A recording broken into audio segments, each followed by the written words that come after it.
There is a space in my heart where I find the truth. I find me in you, a truth beyond what you may see now. But when we are one, we bring more good about. No matter who or what you call yourself or where you come from, yeah. There is a place in this world with open arms right now. Welcome to love, welcome to peace, welcome to our community. Be who you are, let your light shine. We're so much more when we unite. You are welcome here. You are welcome here. I see with new eyes, allow and unfold, embrace and let go, trust the flow. There's a freedom in love when you follow your heart. Together we are stronger than we could ever be apart. No matter who or what you call yourself or where you come from, yeah. There is a place in this world with open arms right now. Welcome to love, welcome to peace, welcome to our community. Be who you are, let your light shine. We're so much more when we unite. You are welcome here. You are welcome here. Breathe in and out, slowly feel all that's around you, all that you feel, all that you know. Let it go. Welcome to love, welcome to peace, welcome to our community. Be who you are, let your light shine. We're so much more when we unite, yeah, when we unite, oh, we unite, yeah, yeah, when we unite, yeah, yeah, you are welcome here. Love is welcome here. Peace is welcome here. You are welcome here.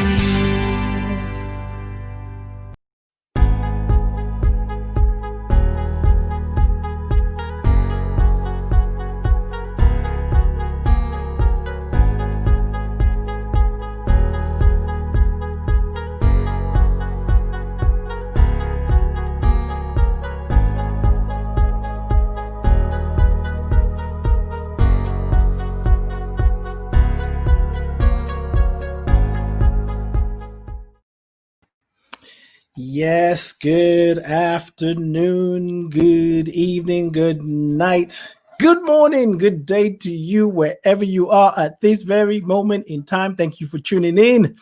Thank you for saying yes to life. It is good to be here. I'm happy to be here, and I trust that you feel the same. As always, we started the show off with John Stringer. John Stringer, my brother, my friend, myself. To find out more about him, go to his website, johnstringerinc.com. That's right, johnstringerinc.com. Thank you for tuning in. Thank you for listening to that inner guidance and giving yourself permission to be transformed. It's not just about changing, it's about transforming. To transform means you are completely different, that you may have to reintroduce yourself to yourself. If you change, it's like, yeah, you still recognize that old person.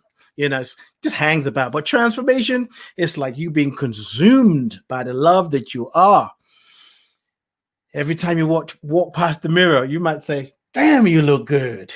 But if you just go through a change, you're like, oh, I got to do something about this. This is fine, but I got to do something about this. When you're transformed, you just walk past the mirror and go, I'm fine. And I am Ade, your transformational love agent, your beingness artist. Welcome to another episode of Ade Presents Being You, the journey back to yourself, season 2, episode 26. Today is Tuesday, October 27th, 2020. I knew that. I just wanted to slow it down. Those of you who are joining us, we invite you to hang out with us on the Being You Facebook page, Being You Podcast Facebook page. We're slowly getting people to come over there. Go over there. You have a better experience. Trust me. Don't you trust me? You can listen to my page too, because I am broadcasting through 3 platforms. The Being You Podcast Facebook page, my personal page, and YouTube. YouTube is fine too. Let's see what's going on over there, because I need to keep an eye on that too. So you can go to YouTube or the Being You podcast page, but wherever you are is fine. But if you're watching it somewhere else and you have a question, you got to come to the Being You podcast page. Don't ask a question on Reverend Thandi's page right now, because she's with me. And if you want to be with us, you got to go to the Being You podcast page. Don't leave the show saying, they didn't answer my question. You didn't ask a question. All right, let me stop. Oh, this is a place where we invite you to take a look at how you see yourself in the world, how you see the world, and how you see yourself in the world, and how you see the world in you. When you take a moment to think about that, to reflect on that. Ademola CEO, my brother, nice to see you. When you take a moment to reflect on that, it's like, how do I see myself? How do I see the world? Am I seeing myself from a place of judgment, or more loving? More, when I look at the world, do I see more hate, evil, craziness? Or do I see love, compassion, understanding? People being creative? And it's also important to just ask yourself a deeper question: how you see yourself in the world. So you, however you define yourself, describe yourself, how are you being in the world? Because sometimes it's easy to be a certain way at home, and then we go to work and we're a different person because we're trying to fit in. And then this is one for the spiritually matured people. How do you see the world in you? There really is no separation. And when you're courageous enough, when you're willing to do that kind of work, you will access something more powerful. It can be called love. You can call it love. You can call it power. You can call it creativity.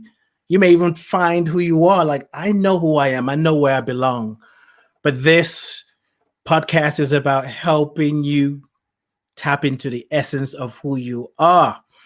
This is love's invitation to ask deeper questions. Today's topic theme is grief, grieving, and grief rituals from an African spirituality perspective. And we're not just talking about losing a loved ones. We're talking about loss of jobs, of relationships. Maybe you miss being in a community. Maybe you've missed hugging people. Maybe your bank account is now on a Jenny Craig diet, and your bank account is like, "Woo! I'm so glad I've lost all this weight." And you're like hell, I need my bank account to be overweight, but that ain't happening. So there's many things going on right now that we're grieving. We must be willing to grieve, not run from it. Grieve also collectively, because that makes a difference. So we're going to be talking about that. Some announcements. Thursdays, I want to invite you to join me, particularly individually. Yeah, that works. Ade presents The Heart of the Matter, 6 p.m. Eastern, 11 p.m. UK. Well, this week, if we do it this week, then it's going to be 5 p.m. because the time has changed in UK, but it hasn't changed in America yet. It changes this coming Saturday, Sunday. So right now, we'll just say what it's going to be, 6 p.m. Eastern and Thursday. No, yeah, 6 p.m. Eastern and Thursday, 11 p.m. UK. And yeah, just don't worry about it, because I got the time mixed up, that I got Reverend Thandi mixed up, and she was ready, and I wasn't ready, and I'm asking, why are you so early? No, I didn't. But I'm thinking, why she come so early? That's because I gave her the wrong time. Mercury is retrograded. The time is changing. The world is on pause. Well, actually, the world is not on pause. The world is transforming and grieving and changing, and it's lots going on. So if you make a mistake, don't be hard on yourself. Just kind of tell yourself, well, even Ade makes a mistake, so I can be easy with myself, right? So if you want to join me on The Heart of the Matter, India, a wonderful co-producer, I think she's got the link there. She'll post it in that place called the chat room. Click on that, book a time, and it will be you and I working together, excavating, removing, doing soul surgery of anything that's getting in your way so you can show up fully, however that is in that moment. That's every Thursday, 6 p.m. Eastern, 11 p.m. UK time. All right, I think I'm ready to bring on my guest. But before I do that, let me just check. Okay. I'm just reading some of the messages. Okay, good. I think we're good. We're good, right? India, we're good? Okay, right. Let me see who's in the chat room. Kathy you can't see, or you got to open your eyes, Kathy. You got to see with your third eye. If you're trying to look with these eyes, you ain't going to see me. Why? Because I am radiating light, and Reverend Thandi is radiating love. So it's all about love and light. So if you try to use with your physical eyes, you're going to get blinded. I'm just saying. Quali, nice to see you. Pat, nice to see you. Tina is in the house. She said, thrilled I caught you live. Yeah. Put my clothes back on. Don't be catching me live. Anyway. Well, the spiritual work is about getting naked anyway. So I don't mind if people catch me naked. If you're doing spiritual work and you're not willing to be naked, you ain't ready. You are not ready. Spiritual work strips you right down to your core. All right, let me bring on Rev Thandi, but I want to tell you a little bit about her. And Reverend Thandi Nhlengetwa. I was fine before I went live. She's an international metaphysics teacher specializing in African spirituality. She's a Unity minister and founder of Unity Center of Love and Light in South Africa. She is my sister. She is my friend. She's myself. I love her so much. She's so powerful.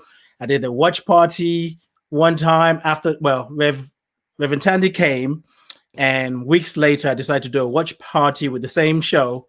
And I had friends saying, oh my God, who is that woman? Well, if you don't know who that woman is, you're going to find out today. So ladies and gentlemen, boys and girls, psychics and skeptics, physical beings and non-physical beings, help me welcome my sister, my friend, myself, Reverend Thandi. Oh, Ade. Happy to your name. Thank you so much. Son of the African soil. Yes, beloved brother Ade. Say that one more time. Say that one more time. Son of the African soil. Yes. Yes. Yeah. Thank you so much for the awesome work that you do. Thank you. The work that has been imbued into your veins by our ancestors. Yes. Absolutely beautiful. And hello to everybody. I love you. I appreciate you. Yes. And I salute the divine in you. Indeed. Yeah, it's such a pleasure to be on your show again, on being. I like the way you introduce it. That if you, the work that you do, you go into the core of your being. Yeah. Yeah. So pointless. thank you. I'm not interested in fast food. I like the organic, raw food and really get into it. That's the real stuff. That's right. The real organic. That's why I'm calling you. I'm calling you the son of the soil. Because the soil is rich. It's rich. It's organic. It's rich with all the nutrients of spirit, with all the elements of spirit, and that soil, every the minerals, the elements, and everything that is in that rich soil is in your body, in your body temple, and in your spirit.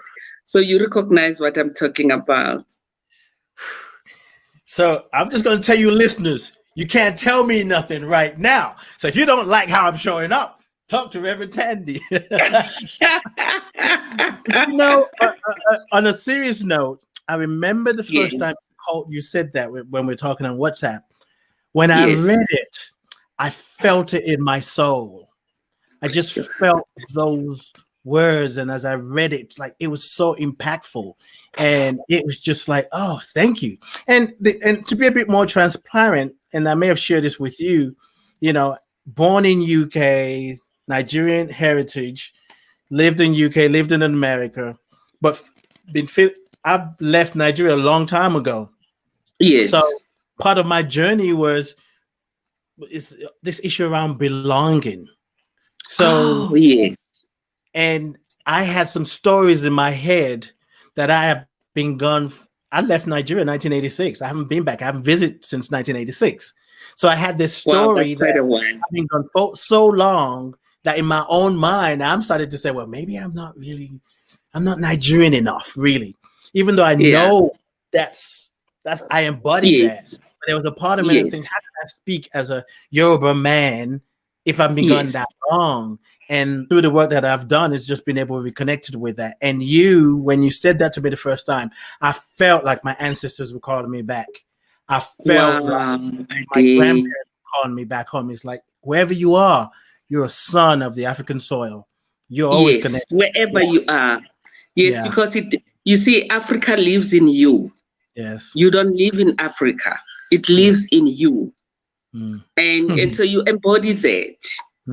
So it doesn't matter where you are, but it matters who you are, your being. It lives in your essence. It lives in your veins. It lives in your spirit. It just lives in your energy. So it is living in you. Whew. I love you, Reverend Thandi. I love you too. I love you, Brother Day. Wonderful, wonderful, wonderful. Isn't that awesome? Yes. Yes, that Africa lives in us. It's not about being there physically, but it's embodying the essence of our ancestors, the essence of our spirituality. It's in our DNA. It's what God has given to us. It is in our DNA. Africa is in our DNA. So nobody can dispute your DNA heritage, can he? It cannot be proved. Nobody can disprove it, So it lives in you. It's not about where you are located in the world. Wherever you are, Africa is within you, and it expresses in your bodies, expresses even in the way you do things. Yes, so you are the son of the African soil. Yes. Yes. Yeah. Receive Yes. it. And the Receive soil it is with the grateful, open heart. richness. The soil is the richness. Yes. You know, Yes. it's the spirituality, is the creativity, is the soul, is the song. You know, it's the beat of the cowhide drum. Remember last time we spoke about that beat that you will hear, and when you hear it, you know, when you heard when I said, you know, son of the African soil, and you heard that beat, it was that spirituality, that call of spirit, Yes. that you say yes to. And you said yes, that's who I am. I recognize myself. Yes. Yes. Indeed. Yes, I recognize who I am. You know, yes. Ooh, let's just take a breath on that. Yeah. And just let you know, listeners, you may be hearing and think Reverend Thandi's talking to me. She's talking to us all.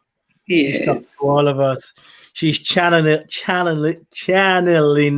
the ones who came before us. She's a vessel for healing and transformation and love. And so you don't have to feel like, oh, I'm from Africa. You are. Yes, you are. And it's in you, because we are one. Yes. And you know, I often said, Ade, we stand, you know, like the pyramids. Yes. You know, we stand on the apex of the triangle. Yes. That's where we stand. We stand on the apex of the triangle, and we've got all our ancestors. We've got all our ancestors from our mother's side on one side of the triangle, and we've got all our ancestors from our father's side on one side of the triangle, and we stand at the apex of the triangle, and we've got all the ancestors on the base supporting us, literally standing on the, you know, on the shoulders of those giants. So see yourself standing at the apex at any point in time, and bless your ancestors from your mother's side, and bless your ancestors from your father's side. And that triangle, each and every one of us is at the apex of that triangle, because we are living, we are here and now, and we embody that, and we bless them, and we continue the work, and we carry on the baton. And we radiate the light and the love that they gave through us, and the, you know, and the energy that we carry. Yes. Yes. It's their energy. And we stand in gratitude. Indeed. Yes. Yeah. So when we even wonder about our ancestors, we can just walk in front of a mirror and remember that we are them. Our ancestors. And see ourselves as that apex of the triangle, and just bless them. Not that we are above them, but they flow through us. Yes. And we flow through them. So it's a flow of divine energy, and we recognize that. Yes. Yes. And I love that you use the triangle. That's like the Holy Trinity, isn't it? So yes. It makes it more personal, rather than the Father, Son, the Holy Ghost, and something that we don't have a concept of, but our existence is part of the Trinity. Yeah. That is the Trinity. Yes. That is the Trinity of being. Yes. You know, that is the Trinity of being. You know, Ade, when, you know, the greatest commandment, you know, when Jesus Christ was asked, which is the greatest commandment? Said, love God with all your heart, with all your mind, and with all your soul, and with all your mind. And love others. Love your neighbor as yourself. So right there, the foundation of all relationships, the Trinity, God is the apex, and you as yourself there, and others. Yes. So we already have a Trinity, loving God, others, and as yourself, it's you there, and then the others. And so there's this flow of energy in the triangle. In the triangle. Right? Yes. Yes. And the as others, you know, it's you and others. Yes. And this others can be unpacked. No, this others is relationships. This others is your ancestors, is your family, is your friends, is your significant other, is your neighbor, is so you see, we all in this trinity of life. Is not something remote dogma there. It's this trinity, and that is the greatest commandment, the trinity of being. And we are all in this trinity of being. The trinity of and being. It is the greatest law, and Jesus said that is the greatest law. On that rest all the laws and the prophets. That's right. So on it rest all the laws, this trinity of being. And you see, it's a flow, and all the sides are equal. All the sides of a triangle are equal, and they flow, and the angles together, they make the complete 360. Isn't that wonderful? Yes, it is. And love is what connects it all. And love so connects if you want it to all. stay connected, you keep loving. Exactly. Yeah. So there's nothing outside of it. Nothing. So this whole area inside, and this whole area, the area inside the triangle is our interactions with God, with others, with ourselves. So we create this area. We need to be cognizant of what energy are we putting into this area, as you say, with our thoughts. Be cognizant of that area, because you always are carrying it. What energy are we bringing in that area? Yes. We are in it. Yes. All of us, not some of us. Yes. Yes. The trinity of being.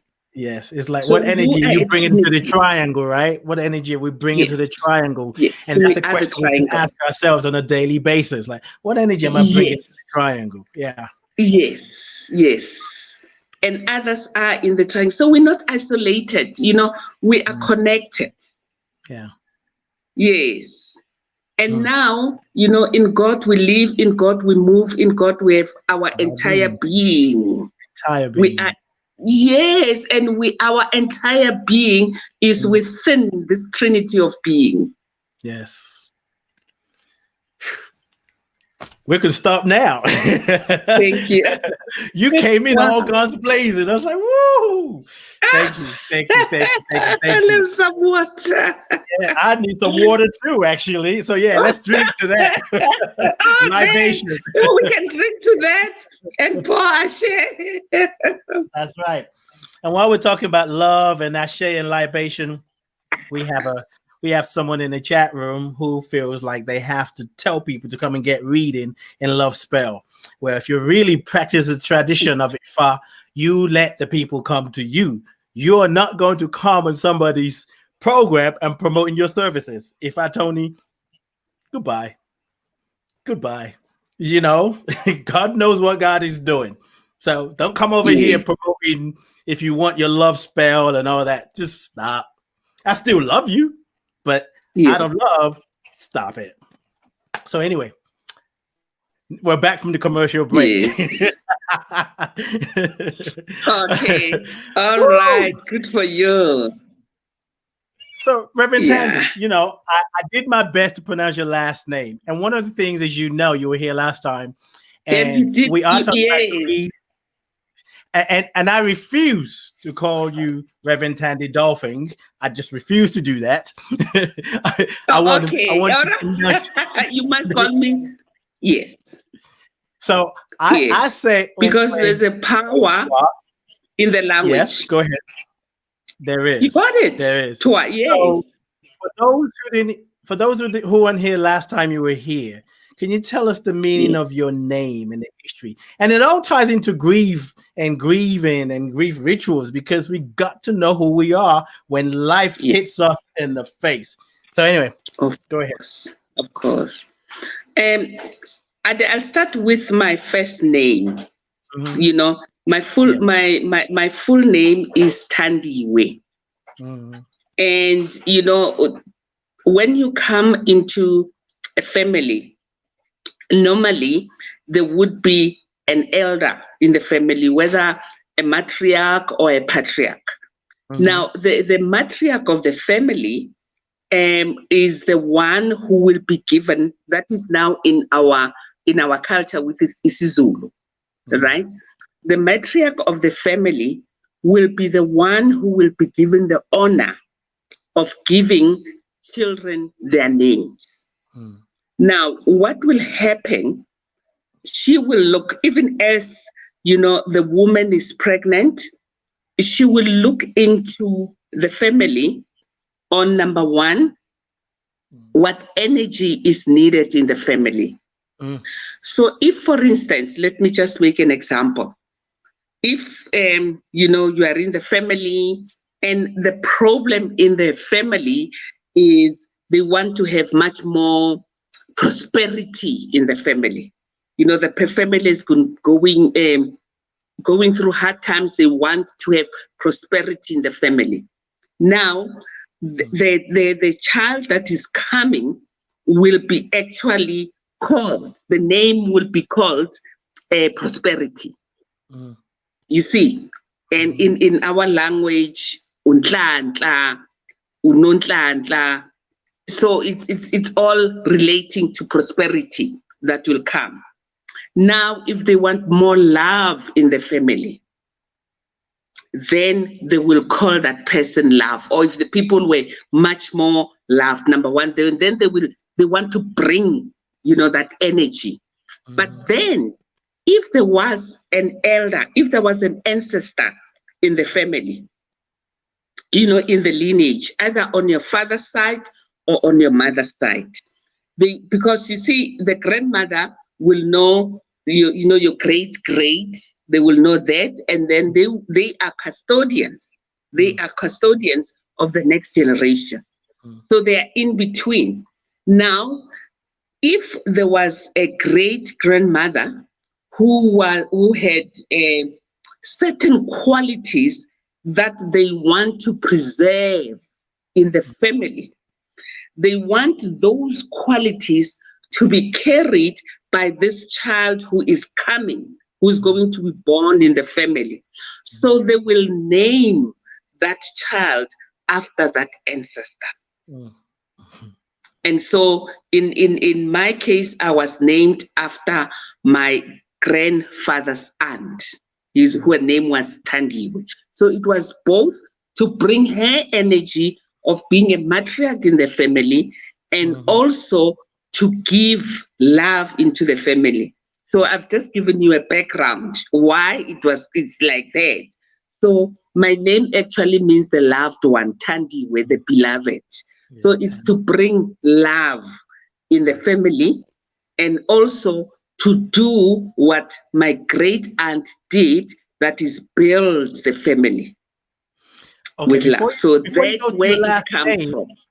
Yeah, before you go to the last name, so when you said to build the family, and you have a spiritual center called Love and Light. Love and Light, exactly. So you're carrying that love and creating, building, supporting the family. That's yes, just awesome. Yes, and the names, the names in the African culture are very, very important. And they must have meaning. Yes. They must have meaning, because even somebody will ask you, so what's your name? It's natural for a person to ask you what's the story behind the name. It's not, it's normally accepted that you say, oh, this is what happened. And then you'll explain the story, because by doing so, then they're able to understand. So your name tells a story about where you come from. And also, what is important, your name carries the praises of your ancestors. Your name carries the praises, because, when they praise you, they will take it, they will take all the names of your ancestors. Now, I'm not in the second name, even in the first name, you carry it with you in your name. Your name has to embody that. Yes. So naming is something that is taken very, very seriously, and it's significant, and it has a meaning. Yes. And not only meaning, it has the spirituality of the people. Yes. Yes. It is what keeps us connected to that tree That tree. Yes, it keeps us connected, and it reminds you who you are. Like you said, what energy are you carrying? Mm-hmm. What energy? When you come into a room, you have to know what is the energy. You carry the energy of your name. Oops. Go ahead. Just my phone acting up. Yes. Okay. No, it's okay. You carry the energy of your name. Mm-hmm. Yeah. Did you say your last name? I want to hear you pronounce your last name, because did you talk about your last name? I don't think you did yet. No. You asked me to first talk about my first name, Thandi. Exactly. So right now I was just talking about my first name. Yes. And you know what? There's also clan names. Names are very broad. Yeah. Because there's your first name, and then there's your clan name. Mm. You know, the clan that you're coming from, Mm-hmm. and your claim name, and then there's and then there are praises. The praises of your clan name. Mm. Now the praises. Now before you even come to your last name. Now the praises. Have you ever heard of the praise singers? The Yes. praise singer. You know. Now the praise singers, what they are doing, as you stand there and they praise you. You know, everybody has got praise name, regardless. As long as you are an African, you have a praise name. So you can't say you don't have a praise name. You do. Everybody has. Now, when you stand there being praised, they call upon the kings and the queens and the good qualities and what they did. They tell their story in you.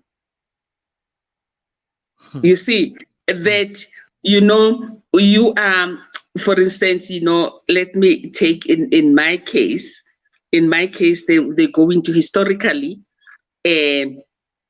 our great-great-grand, our ancestors, there's a country called Swaziland. It's a small country, and then there's South Africa with KwaZulu-Natal.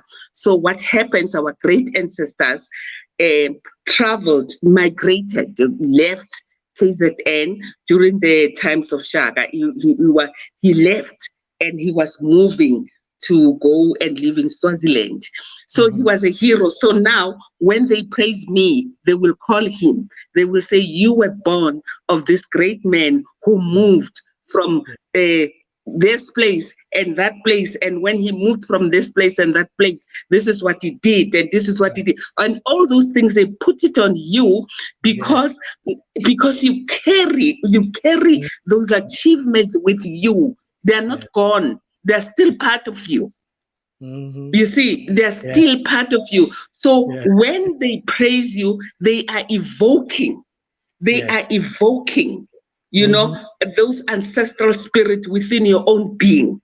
So you see, and it's and so the ancestors is not only going to the gravesite, and no, it's the energy that you carry with you, and they want to invoke the powerful and the good, and say, we recognize that in you. We recognize that in you. Yes. And my grandmother used to do that when we were younger, and it's just go on, the son of this and the son of that, and it's very musical. I didn't understand. It's very musical. It good. Now, as an adult, when I know what that means, I'm like, oh, I wish I understood it when she was telling me. Some of the things she was saying, but she was going back. She would say the son of, and some words are so traditional that I needed an interpreter if I really wanted to understand it. But growing up in Nigeria, they didn't break it down to us. They didn't break it out to my family anyway, my siblings, should I say. But I used to remember when she's saying it, there's something that just happens. And maybe not that I was, but if I was kind of feeling sad by the time she finishes, I'm like, yeah, I know who I am. I'm ready. Exactly. I'm remembering that. Yeah. It reminds you of your greatness. Remember when I said you are standing at that apex? It reminds you, constantly be reminded of your greatness. constantly be reminded that you stand on the shoulders of giants, of greatness. Reverend Constantly Thandi, reminding you hold on that. 1 second. Your camera is frozen. I'm going to take you off and bring you back on and see if that changes it. Because we got this nice image of you smiling, but we know you're talking too. So let's try that. Okay. All right, there you're back. Okay. Okay. Yes, Is it better now? Yeah. So yes, Ade, thank you for asking. And then, of course, the last name. Yes. Is that what you want us? Yeah. Yes, the Nhlengetwa. Yes, it's the last name. It also has its lineage. The last name is also has the clan name and then the lineage of that. So you've got your first name and then the last name. Now, what is interesting also, now I'm talking about the Zulu culture, because, African spiritual, there's so many tribes in Africa, so each one of them, but there's something that's common within us. So, last time we talked about the divine feminine. So in our, in the Zulu culture, even as you are married, you change your surname, but they still call you, with your maternal name when you come there. When you go out, you form your own home, but your maternal surname is what they will respect you on. So it doesn't vanish. Okay, we're back. Yes. Are we back now? Yeah. Well, you're frozen again. I don't know. I mean, let me take you out and then bring you back on.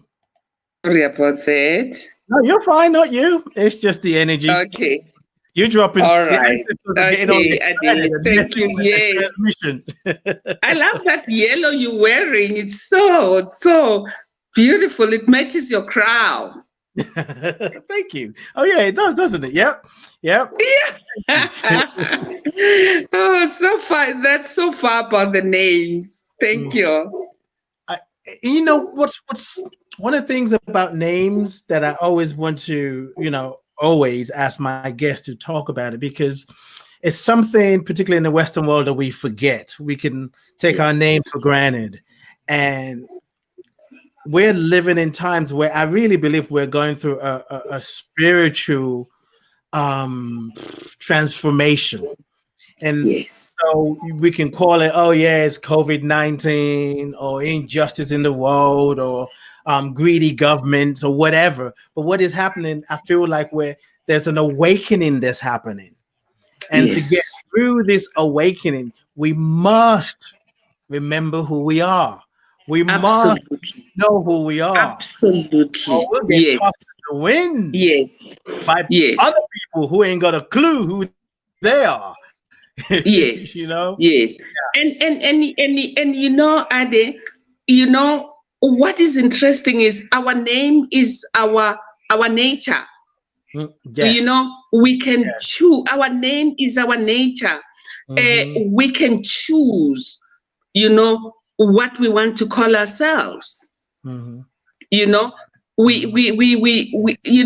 and it's in the African, in our language, in the African language, is not surprising for somebody to be called prayer, or to be called to be called love, to be called compassion, to be called reconciliation. Those are names of people. And now in the English language, for instance, there's a person who's called Tapelo. Now, Tapelo literally is prayer. Now, in the English language, if I call somebody prayer, it's quite strange. Yes. It's quite strange, but with us it's normal. And now, why? This is another thing that I want. You talked about the collective energy. I said the energy in the home has to be healed, right? Yes. And then they give the name. Now, the energy also in the nation, in the, because we have this collective consciousness. Yes. Now, this collective consciousness that can be so much consumed, you know, with hatred, with materialism. You know, it can be healed by the names that we call, you know, we call ourselves. It can be healed because we're changing thought forms. That's right. Yes, we're changing thought forms. So collectively, you know, I want to give an example. You know, South Africa went through, you know, apartheid just as we were fighting for the freedom. You know, there were lots of young people, lots of people who were called freedom. Their names, or they were called It Is Our Land. Yes. And they were called Our Land Comes Back. Those were the names of children. You know, we've got children that were called Zweli. Zwelake. Zwelake means it's our land. Zweli Banzi, the land is wide. You know, and freedom. We've got a lot of children called Nkululeko. You know, freedom. With children called Katleho, prosperity. So all those names, if you look at it, roundabout where, you know, as we were fighting for freedom, we're even calling our children freedom and calling the children, the land must come back to the people. The land is that of the people. You see, so why it's a collective consciousness of a people also is reflected in the names. Yes, because as you call the names, you're calling freedom rather than focus on bondage or oppression. Yes. So they literally become answered prayer to be part of the freedom. Exactly. You call it, Yes, exactly. You call it and you claim it. You claim it through the names. Yes. You claim it. So there is a question here. Charlie said, how can I tap into the prosperous prayers daily? Okay, so the prosperous prayer daily of my ancestors. So if someone said I want to tap into the prayers of my ancestors, and I think I'm understanding this, Charlie. Yeah, how can I tap into the prosperous prayers daily of my ancestors? So she's in America, and is there sort of prayer you will give her? And I'm guessing that she identifies as an African American. I don't know her roots or heritage, so we'll go with that. African. Yeah, Yes. right. Yes. I love that you said, stop, she's African, period. She's African. Yeah, you see, you know, really this thing, she's an African. I know she's an African. Yes. Because, you know, the African blood runs through her veins. Yes. How do I tap into the prayers of my ancestors? You tap into the greatness. You know, you tap into the greatness. You know, the I am. You know, the I am. You know what I did? Let me just tell you something here. You see, this thing of you see, this thing of separating, you know, of separating God and humanity is not an African thing. Right. It's not an African religion. You know, this sense of separation. Remember when we started, we talked about the one triangle of being. Right. And that triangle is not separate. There's no separation there. Now, this thing of coming with separation of a God that's outside of ourselves, that's out there, is the cause of all our problems. Yes. Is the cause of all our problems. Yes. This thing of a God that's out there and we are here, and the God that is absent. You see, in our African language, the God is in you. That's why I truly believe that Jesus was an African. Yes. Now, why do we say that? Even in the language that we speak, right? The language that we speak. And I'm going to answer her question now, but I just want to give a background so that she knows she's not separate from her ancestors when she does those prayers. It's you know, we say unkulunkulu, unkulunkulu. Unkulunkulu is the right? we start with saying it's unkulunkulu, meaning unkulunkulu is the greatest, the greatest, the greatest, right? Now, when I say unkulunkulu, I use the pronoun u, right? When I said uade, I use the pronoun u. So the u is both for God and for you, and for me, and for us. So that is a conjunction. That's the oneness. That's the triangle. Yes. It's even as we speak, we express that spirituality. Now, when we greet, right? You see, it's not a hello, the proper greeting. There's no hi, because see, hi, that it is not deep. It's not significant. When you greet in the African way, the proper way, we say sawubona. Sawubona. Now, what is the sawubona? What are you seeing? It's actually I behold, I see you. I behold. That's the greeting. You see, it's a greeting that has essence. What is it that I see? And you are not saying, I see you alone. It's sanbonani, meaning that when I greet you, I behold you, and I behold everything that you are representing. Now, so coming to the prayer, feel the first thing, do not forget about the sense of separation. Connect, you are connected already. Affirm your connection with your ancestors, because that's the truth.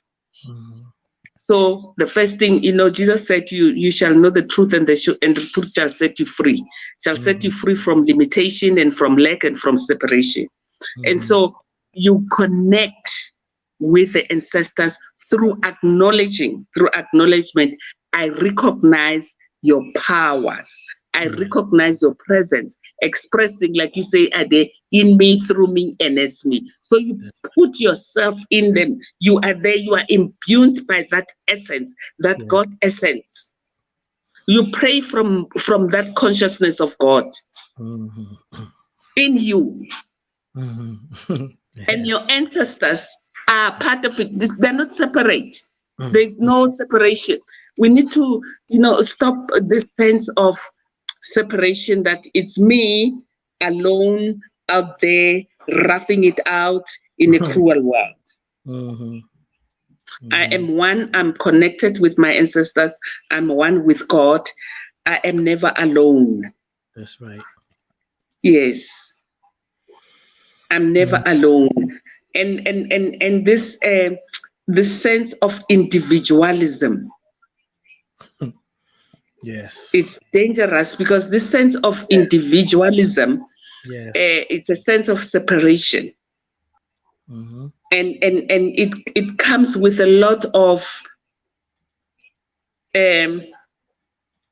loneliness and resentment and greed and materials, because it's just the sense of separation. Yeah. Which is perpetuated in order to keep us separated and colonize our mind, that we're separate from one another. And what is it? When we stand together, we're stronger. But of course, if you want to rule, you make people feel separated, then you have more power over them. And exactly return.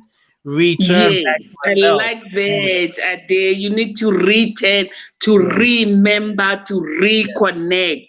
There's this sense of separation, and and our greeting does not have any separation. Even if in the Sesotho word I say dumela, when you say dumela, literally when I translate it into English is I say to you agree. You greet by saying agree, and the other person says I agree. What do you agree on? Agree that we are one, agree that there is one God. You actually greet from the sense of agreement. Let us agree. Yes. Let us agree. Yes. And then the person says, yes, I agree. Dumela. And you know what is it? Dumela, agree in God. Agree. Agree in God. That's what dumela means. Didn't Jesus Christ says, you know, agree with your enemies? So, and it's not an agreement of slavery, it's just the agree of oneness. That's it. It's and especially when you agree, there's no resistance. When there's no resistance, yes. You're like, yeah, okay. Yeah. Thank you. Thank you, Reverend Thandi. I just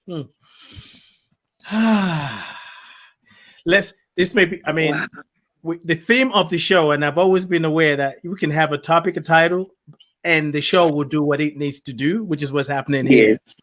And the fact that we are highlighting, revealing, expressing African spirituality, let's talk about death and dying, physical death, spiritual death, emotional death, because death happens on so many levels. Oh, and definitely, yes. When we're grieving the death of something or someone.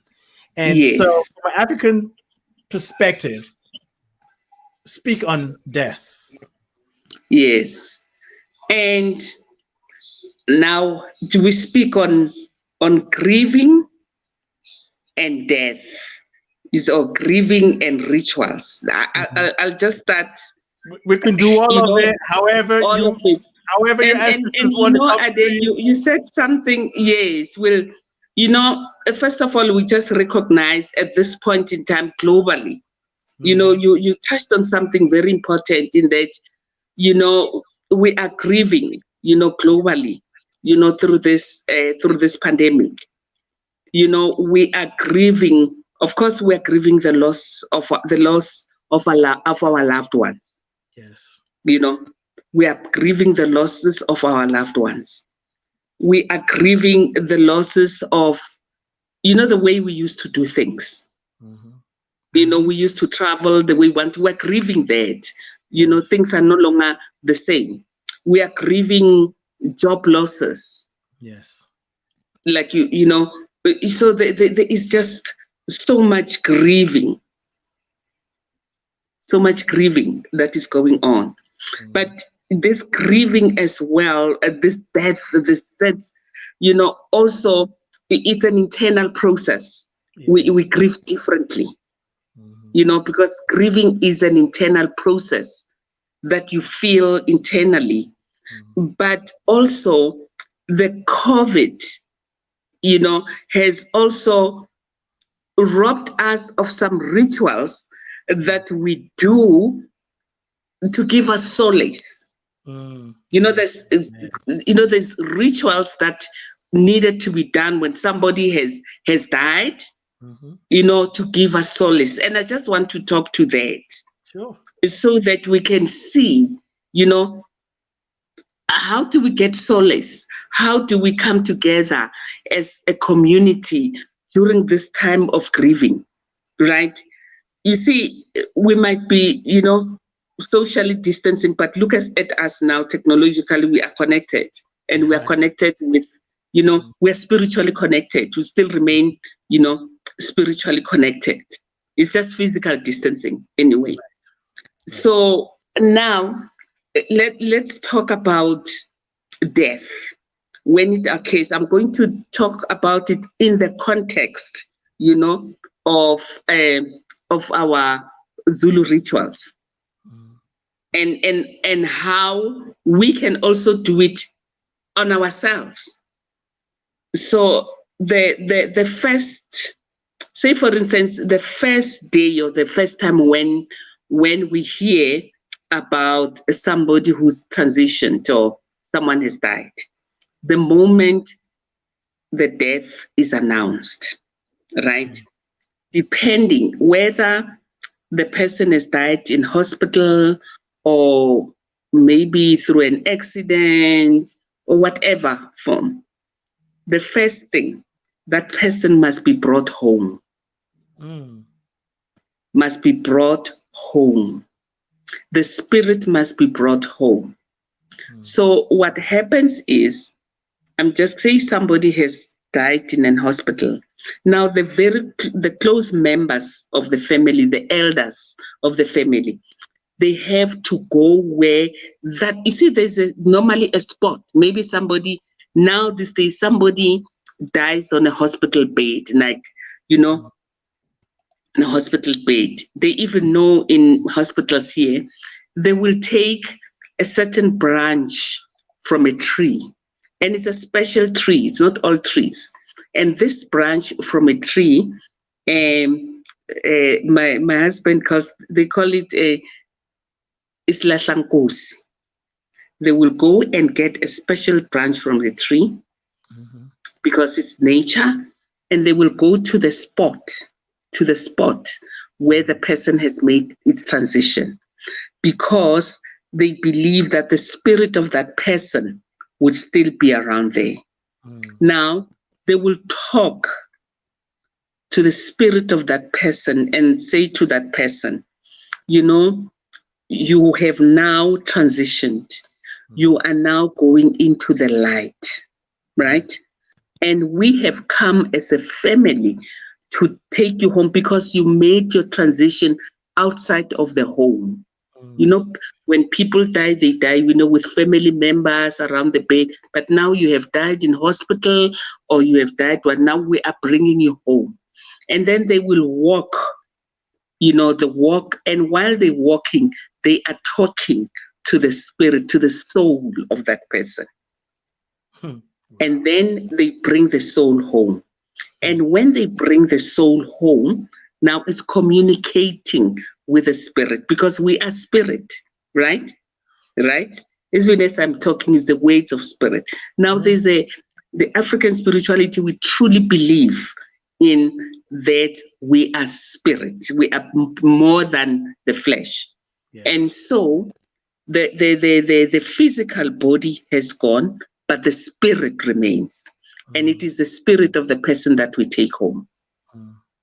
And then when we come home to the spirit of the person, in their bedroom where they were, we will make an altar.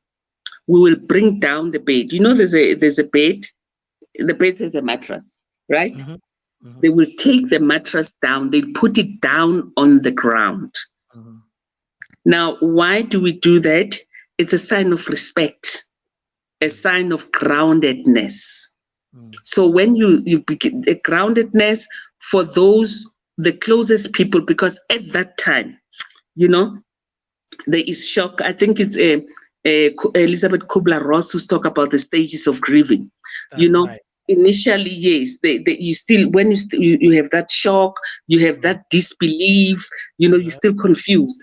So at that time, even groundedness, touch the ground, feel. Now, the point of bringing the mattress down is a sign of, number one, respect, but number two is for the living, so that because sometimes when we don't give ourselves the time and the space to grieve.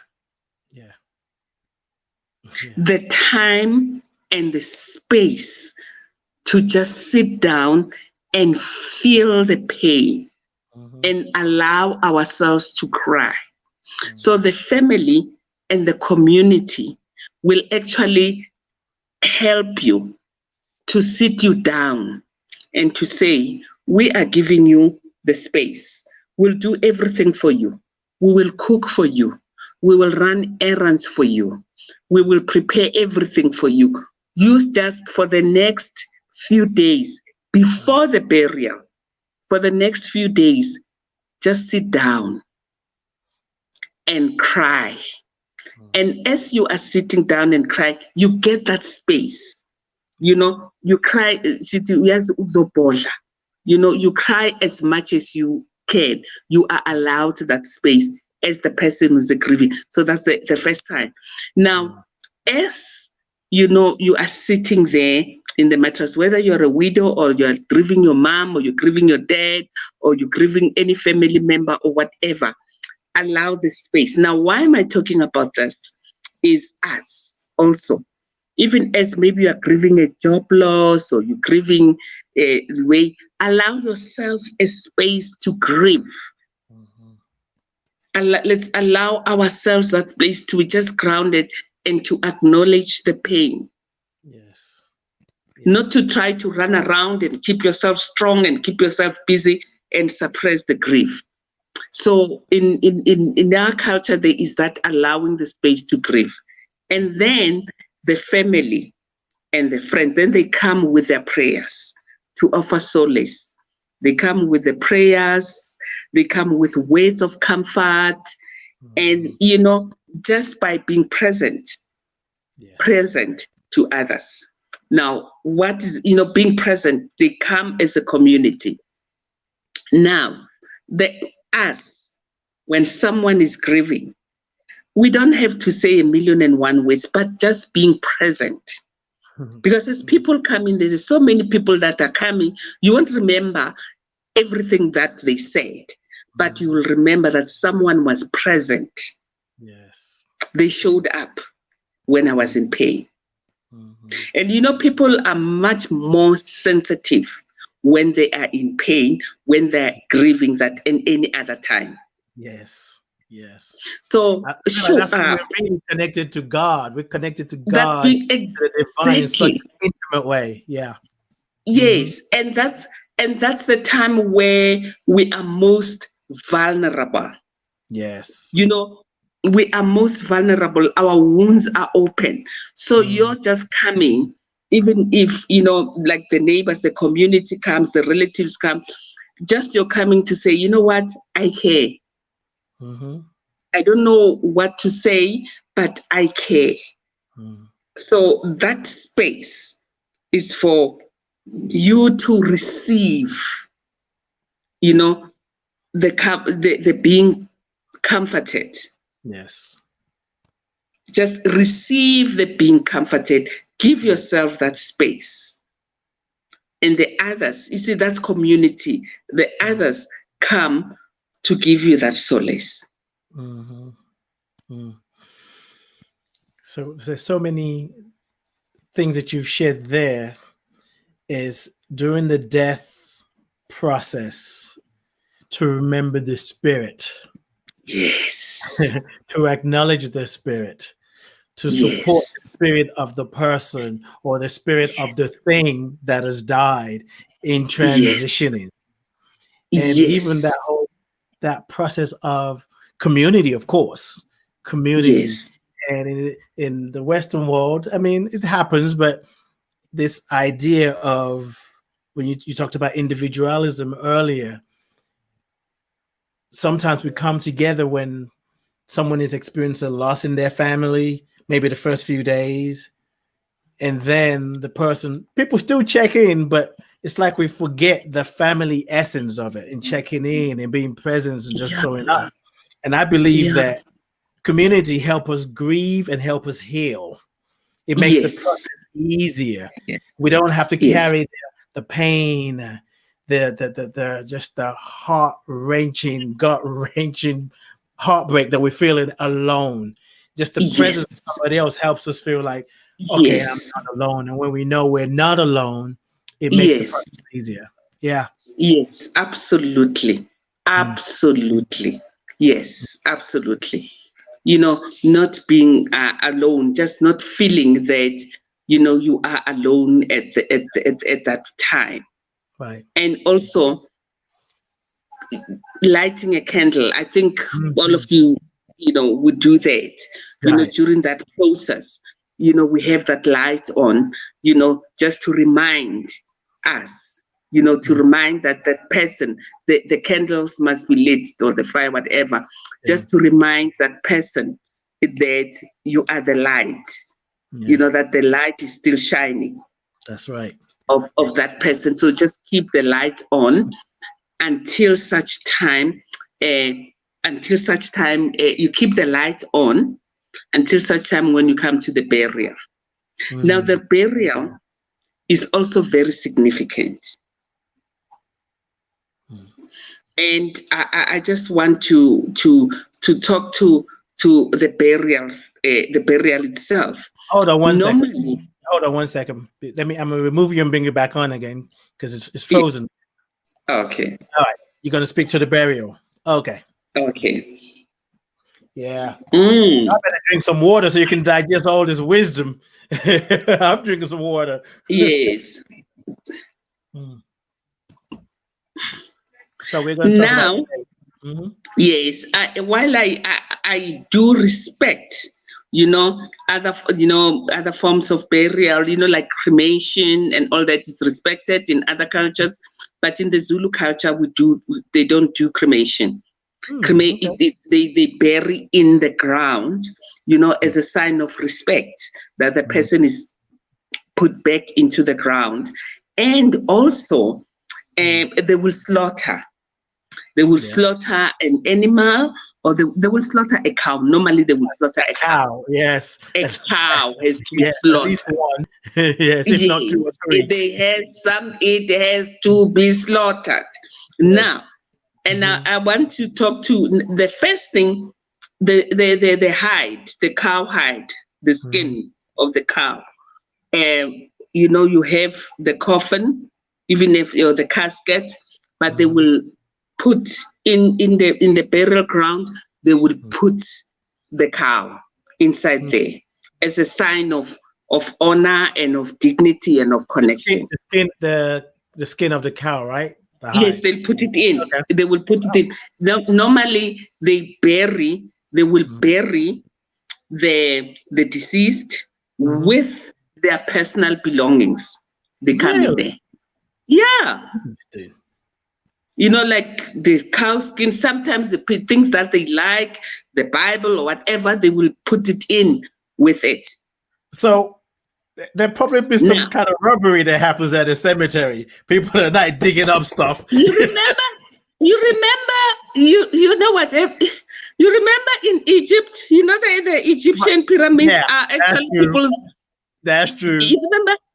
That's what they're doing. They are actually the graves of the pharaohs. Yes. Got it. Yep. Yes, and they were buried with, because there's an afterlife. There's a belief in an afterlife. So whatever the afterlife is, they just bury with some belongings, but the cow will be there, the hide of the cow, just to keep him warm or whatever. And eating, and the animal, the whatever, maybe the sheep, it's one entity. It's not like meat to go buy from the butchery. And you don't know it comes. So all of the people that are there are eating from one entity, one animal that has been slaughtered for that. And then there's some cleansing that goes on with a certain plant when we come back. It's called intelesi. It's a plant that we wash yourself. There's a cleansing ceremony. When you come, you cleanse yourself. And so after the burial, what is so important is the cleansing. Now, the cleansing is actually the releasing, the cleansing, the special herbs that the widow or the widower, they wash with, just to strengthen them in nature. They're all taken from the plants. All of these are taken from the plants. There are certain plants that are used to wash. You don't wash with ordinary soap. Certain plants that are used to strengthen you during the time of bereavement. So now you are in the state of bereavement. Part of the healing, right? It's helping us heal. It's helping the person heal and accepting the shift, the transformation in their world, right? Yes. Now the stages of acceptance and healing are done with natural plants to actually strengthen you and heal you, and people are still coming to give you that strength of, acceptance, that this person is gone. Right. And after 10 days, after 10 days after the burial, 10 days after the burial, there's still another ritual. They will come just to check out on how you are. And then they will do some drinks, mqombothi, African drinks where they drink together. No, it's just this 10 days thing. They call it the Washa Maharav. When they during the burial, right? Because a person is buried in the ground, they have the spade, the spade that puts the soil. Okay, yeah, the shovel, right? The shovels, yes, the shovels. Now there is a ritual that says the washing of the shovels. Oh, interesting. The washing of the shovels. Yeah. Now they come after 10 days, the washing of the shovels. They wash those shovels, but the washing of the shovels is they come at home, it's also a ritual. Whereby, they say, everything went well, they're still coming to comfort. And it's all part of the process of solace and healing and oneness and togetherness and just connecting. So that it's not like after the funeral, everybody's gone and they've forgotten about you. They still come back. Right. Yeah. Right. To get that support. You talk about after the funeral, people going and say, if you need anything, call me. Personally, and I'm learning to be a bit more loving about this or not, the idea of telling somebody who's lost a loved one and say, if you need somebody, you know where to find me. I think that's backwards. I think that's backwards. Yeah. The person is going through it. Now they're going to call you. They're already feeling, like you said earlier, they're sensitive, they're raw, everything is coming to top. The last thing they want to do is like, well, some people can do it, but I think we need to change in the West. We need to change that mindset rather than if you need me, you know where to find me. No, make yourself available. I'm coming over to visit you next week. When is a good time? Yes, absolutely. Absolutely. The time they will, you know what? You just got it, Ade. You just got it. After the burial, it will be said, after people have lunch and everything, it will be said that in 2 weeks' time, we are all going to reassemble. It's actually a checking out on how have you been doing, since after the burial. It's literally that. But we're gonna be assembling again. And if you're still raw, you will still be raw, but we will be with you, we will be with you, and then we will talk with you.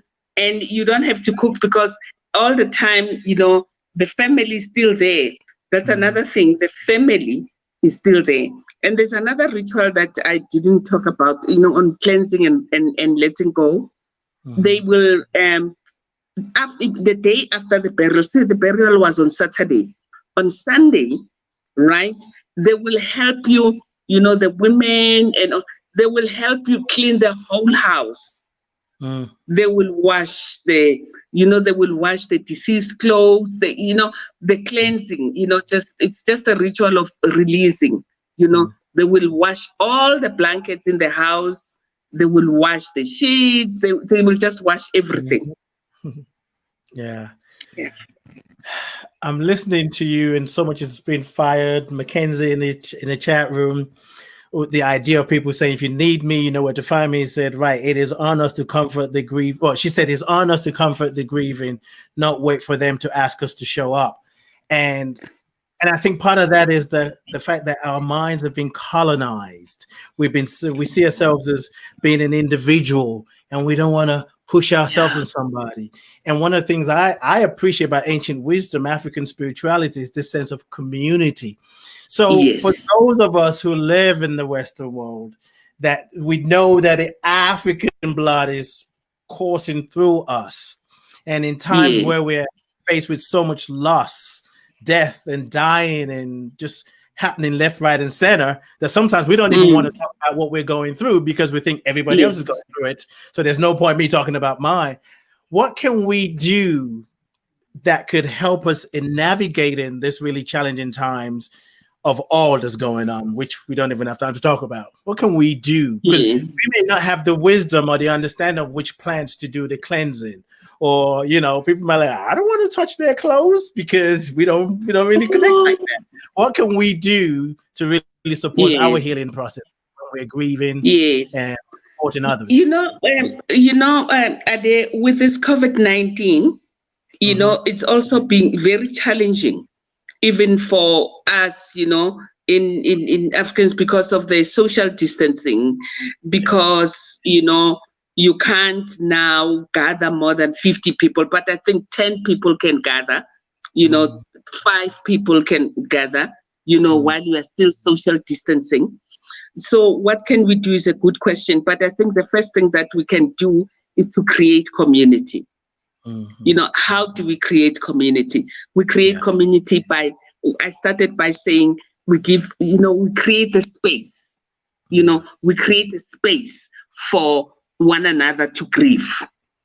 Like we've created a space here. We've created a space on this platform to talk about rituals, to talk about griefs.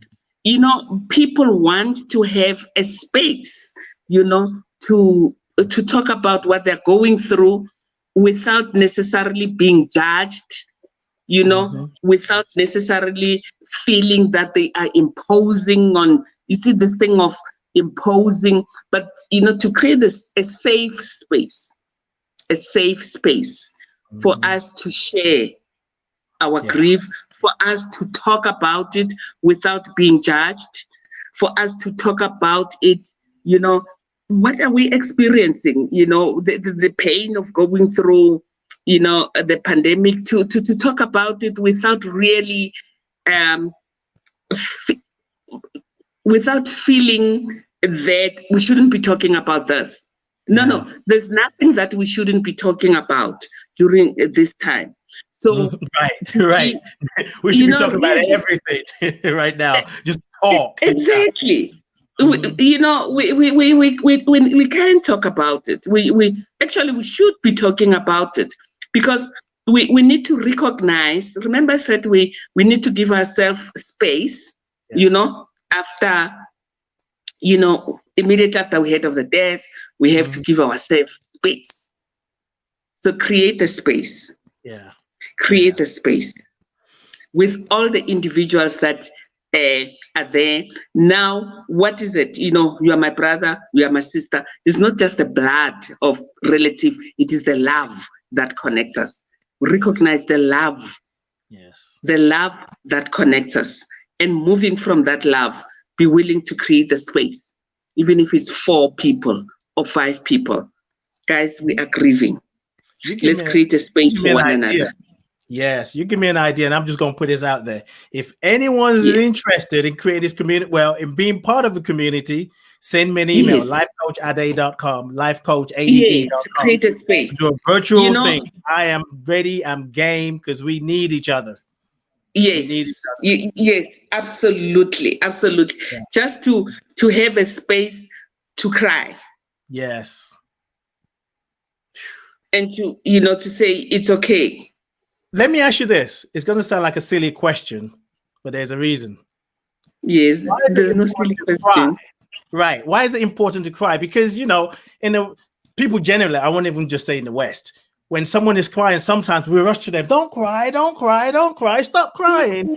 But it's like we're so afraid of our own tears. Why is it important to cry? Ade, it's so important to cry. Because the tears, I call it holy water. The tears are holy water. The tears is a release. Yes. That energy, that pain has to be released. It's released through the tears. Yes. Allow people to cry. I've just lost a friend. That. Yes. Someone that I've known. Dr. Barbara King. For 30. Yes. I cried. I walked. I saw your video. You were also walking. You also went out to walk. Yes. I went out. I cried. I was walking out in the street. I walked. I like walking in the morning. Hold on for me 1 second. You're frozen again, but 1 second. All we need is 1 second. Out and back. Okay, good. So you were walking. Go ahead. Crying. Crying. Yeah. I cried for an hour. I walked for an hour, and tears were just like washing all over me. You know, the shock, I don't know, the disappointment, the disbelief. I wasn't expecting that. And so you release all that. So tears are holy water. I love that. So why is it important to cry?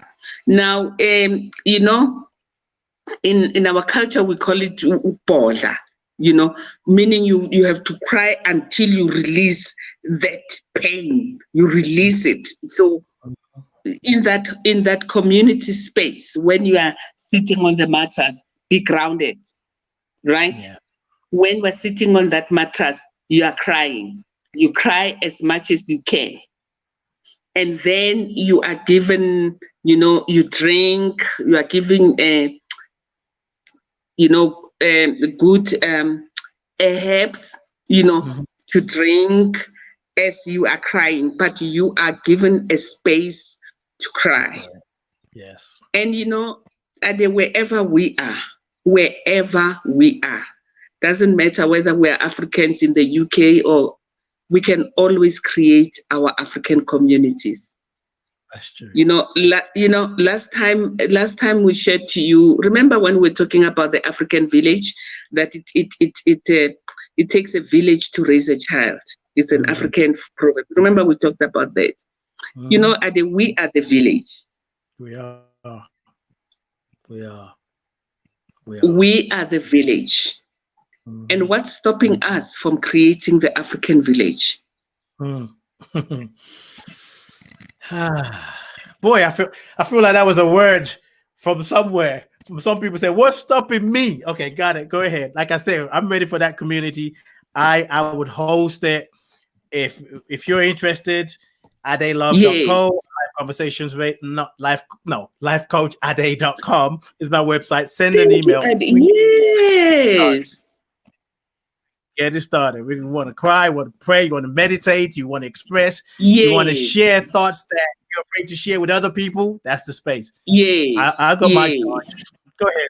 And we create there's nothing stopping us, you know. No. And we cry together and we support one another, you know, because we so used we don't have to be, you know, getting it together all the time, you know, pulling ourselves by our bootstrings. No, we don't have bootstrings to pull ourselves with, you know. Right. So it's the bootstrings and the straps are all broken. So if I'm broken, I'm broken. I can't even find it. You tell me put on something by the bootstrap. They don't even have a bootstrap. You took it. They don't even have boots. Oh gosh. Ooh. Okay. Yeah. Woo. Reverend Thandi, you taking us on a ride, an inner journey, and I so appreciate. I am appreciative of you, of how you deliver this truth, and I love how, as a unity minister in South Africa, keeping African spirituality alive. Yes, it's so needed. We need to hear more of it. And I'm committed to having you join me as many times as we can make it happen. And because that awareness of oneness, of connection, is the healing. It's what's going to bring about the healing that we need, rather than watch the news and we go, wow, that's such a shame. Too many people are dying. Yeah. We're connected to them and we need to rethink. And I'm just so grateful for you. So grateful for you. Oh, I'm grateful for you too, Ade. I'm truly grateful for this platform. And I'm going to hold you on your weight. I'm going to hold you on your weight. Please do. Yes. Yeah. To create the village, to create that community, because that community is so much needed. This is the community that will give us the solace, that will give us the grieving platform, so that we recognize that we are never alone. We are never alone. You know, our ancestors are always with us. Yeah. God is always with us. And let us not go wrong when things go wrong. Let us not follow. Yes. Yes. You know, we have to stand. We have to stand in the truth of our being. Yes. We have to stand in the greatness of our ancestors. We have to stand together. Yes. Yes. You. Yes. You. So that is why I'm so grateful for this show. Your show, the being. We are being, you know, in all our totality. Yes. All of it. All Thank of you, it. Ade. Good, the bad, the ugly. All of it. And all bring it the all. people who are, yes. And thank you. And for all the people who are, all the people who are sharing the platform with us, I'm so grateful for you all. So grateful. And great things are coming. Great things are being expressed through this platform. You just said that. I want to say this, and I want to repeat once again for listeners who didn't catch it. I am creating a platform where we can grieve together. And so, Mackenzie, I know you wrote something about grieving the other day. If you're interested, let me know. You can send me an inbox. And anybody else listening, let's create this space. We'll decide how many times we want to meet, what we want it to look like. We don't have to get too structural about it. We just show up. What I want to ask you this question, and you said something that reminded me before you go. So we are going through this experience globally. There's a dying that's happening. With dying, there's a rebirth. With destruction, there's creation. They go hand in hand. When you breathe out, you're breathing in. How would you let me see. What do you see happening in this moment? How would you describe what we're going through now? Is this the time where evil is taking over, or this is a time where something great is being birthed? You know, I think, Ade, this is the time of compassion is being birthed. Ubuntu is being birthed. Yes. And now Ubuntu is, you know, I am because you are. For this has shown us, you know, that we are one. Yes. So, you know what, something greater than ourselves is being birthed. Recognizing our oneness, you know, and we are being more reflective. Yes. You know, and we are also recognizing our own mortality. We're seeing ourselves, you know, it's materialism, you know, all these things that we were, you know, we're glorifying are not important anymore. Right.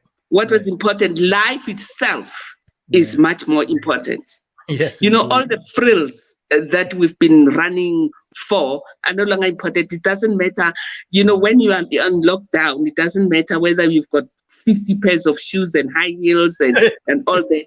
Your car is parked, doesn't matter what car, we're all on lockdown. You see, so all these other frills that we've been being busy with has become less important.